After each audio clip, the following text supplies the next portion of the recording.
დონალდ ტრამპმა ამერიკის შეერთებული შტატების არმიაში რეფორმების გატარება დაიწყო. პრეზიდენტის მიერ ახლად ხელმოწერილი ბრძანების თანახმად, ამერიკის თავდაცვის ძალებში გენდერული იდეოლოგიის ხელშემწყობი პროგრამები დაიხურება. დონალდ ტრამპის განკარგულებით ასევე განისაზღვრა, რომ ბიოლოგიური სქესისგან განსხვავებული ცრუ გენდერული იდენტობის გამოხატვა სამხედრო მოსამსახურის მკაცრ სტანდარტებს არ შეესაბამება. შეიარაღებული ძალების შემადგენლობაში, ეგრეთ წოდებული woke დღის წესრიგის აღმოფხვრასთან ერთად, ამერიკის პრეზიდენტი საჰაერო თავდაცვის გაძლიერებას აუცილებლად მიიჩნევს.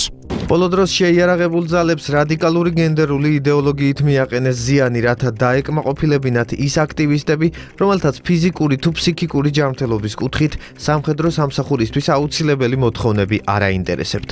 ინდივიდის სქესისგან განსხვავებული ცრუ გენდერული იდენტობის გამოხატვა ვერ დააკმაყოფილებს სამხედრო სამსახურის მკაცრ სტანდარტებს.